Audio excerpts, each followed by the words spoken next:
All right, guys, I'm back with another chapter in 2 Samuel. We're in 2 Samuel chapter 13, where the header reads, Turmoil in David's family, the rape of Tamar. So we're going to get right into it.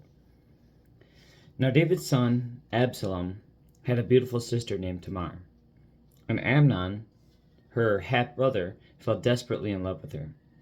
Amnon became so obsessed with Tamar that he became ill. She was a virgin, and Amnon thought he could never have her. But Amnon had a very crafty friend, his cousin Jonadab. He was the son of David's brother Shimea.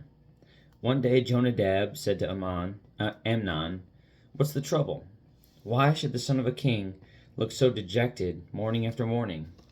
So Amnon told him, "I'm in love with Tamar, my brother Absalom's sister." "Well," Jonadab said, "I'll tell you what to do. Go back to bed and pretend you are ill. When your father comes to see you, ask him to let Tamar come and prepare some food for you. Tell him you'll feel better if she prepares it as you watch and feed you with your own hands." So Amnon lay down and pretended to be sick. And when the king came to see him, Amnon asked him, "Please let my sister Tamar come and cook my favorite dish as I watch. Then I can eat it from her own hands." So David agreed and sent Tamar to Amnon's house to prepare some food for him. When Tamar arrived at Amnon's house, she went to the place where he was lying down so he could watch her mix some dough. Then she baked his favorite dish for him. But when she set the serving tray before him, he refused to eat. "Everyone get out of here," Amnon told his servants. So they all left. Then he said to Tamar, "Now bring the food into my bedroom and feed it to me here." So Tamar took his favorite dish to him, but as she was feeding him, he grabbed her and demanded, "Come to bed with me, my darling sister." "No, my brother," she cried. "Don't be foolish. Don't do this to me. Such wicked things aren't done in Israel. Where could I go in my shame? And you would be called one of the greatest fools in Israel. Please, just speak to the king about it, and he will let you marry me." But Amnon wouldn't listen to her, and since he was stronger than she was, he raped her. Then suddenly Amnon's love turned to hate, and he hated her even more than he had loved her. "Get out of here," he snarled at her.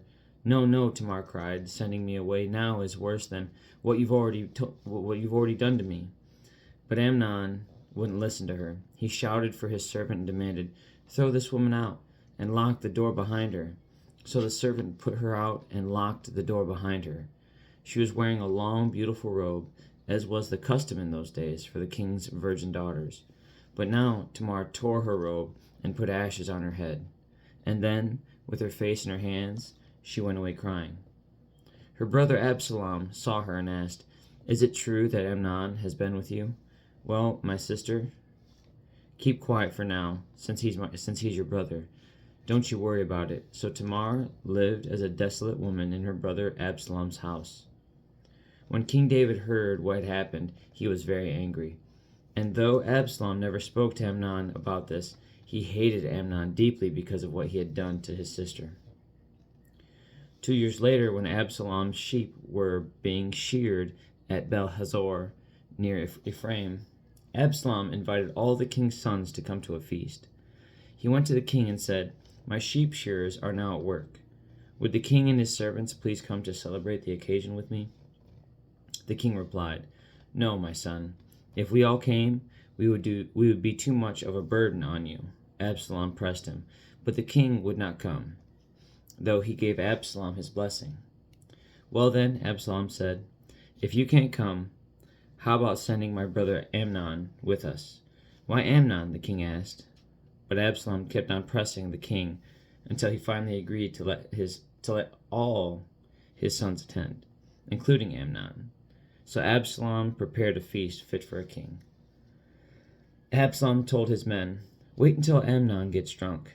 Then at my signal, kill him. Don't be afraid. I'm the one who has given the command. Take courage and do it." So at Absalom's signal, they murdered Amnon. Then the other sons of the king jumped on their mules and fled. As they were on the way back to Jerusalem, this report reached David: "Absalom has killed all the king's sons. Not one is left alive." The king got up, tore his robe, and threw himself on the ground. His advisers also tore their clothes in horror and sorrow. But just then, Jonadab, the son of David's brother Shimea, arrived and said, "No, don't believe that all the king's sons have been killed. It was only Amnon. Absalom had been plotting this ever since Amnon raped his sister Tamar." "No, my lord, the king. Your sons aren't all dead. It was only Amnon. Meanwhile, Absalom escaped." Then the watchman on the Jerusalem wall saw a great crowd coming down the hill on the road from the west. He ran to tell the king, "I see a crowd of people coming from..." Oh, it's spaced out here. Horonaim? Yeah. "I see a crowd of people coming from Horonaim, the Horonaim road, along the side of the hill." "Look," Jonadab told the king. "There they are now. The king's sons are coming, just as I said." They soon arrived, weeping and sobbing, and the king and all his servants wept bitterly with them. And David mourned many days for his son Amnon. Absalom fled to his grandfather, Talmai, son of Ammihud, the king of Geshur. He stayed there in Geshur for 3 years, and King David, now reconciled to Amnon's death, longed to be reunited with his son Absalom. And that is the end of chapter 13. One thing that just absolutely blows my mind is the steadfastness of Tamar, the woman who got raped. I cannot believe every step of the way she looked to right the path, and not just for her benefit. This was to serve the person who diminished her, that took advantage of her, that turned her into a victim. And every turn, this isn't the right thing to do. You don't have to do it like this. There's such a recognition of authority and still respecting the authority while still standing up and doing the right thing. And that's so bold. Like it's so subtle, but every single time say, "Hey, you could go ask your father for me. Go do the right thing." And we can both be blessed by that. If not, you'll be the greatest fool in all Israel. To have that type of just discernment in the face of such sorrow, in the face of such just, I don't know, I can't even imagine it. That really blew me away. I think that act of Tamar, that little sequence of events, is some of the most profound wisdom and really selflessness in the book. And that's saying a lot. Obviously, I'm not going to throw it up there with Jesus. There's obviously some like superior, but that is so beyond amazing that she did that. And that still, after taking advantage of, you can still correct this. You can still right the path. Marry me, and it'll be okay. To be extended such grace by someone who you so wronged, and it's written as if it was in an instant. And we know that this is clearly events that happened when senses are heightened and stress is high, and it seems like an immediacy.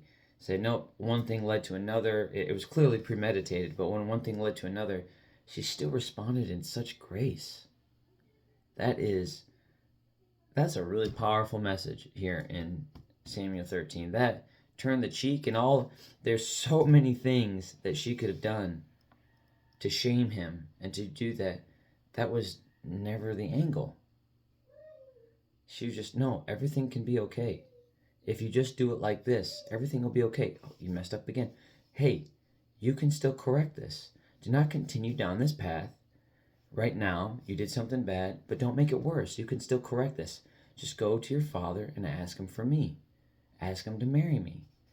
And everything will be okay. And still, no. So there was such selfishness and just such, oh my goodness. I clearly think Amnon fell to a fate that he volunteered for. Basically, he definitely had his way, and then it aligned with those consequences. But the grace and the mercy of Tamar is so profound.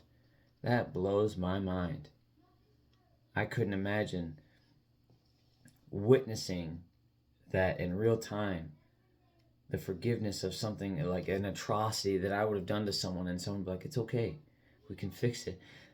I get why that would make him mad, because if there's any self-reflection there, the guilt that you would have, and for that same person that you just dehumanized and devalued, and they were still like, no, it's okay. They're like, oh, he came face to face with his own monsters that day. And then I imagine till the day that he died. And so chapter 13 of 2 Samuel is super powerful. My goodness. But on that note, have a good night. God bless. I love you. Jesus loves you. And I'll be back for chapter 14 of 2 Samuel, where the header reads, Joab arranges for Absalom's return. And on that note, have a good night and God bless, guys. I'll see you tomorrow for chapter 14.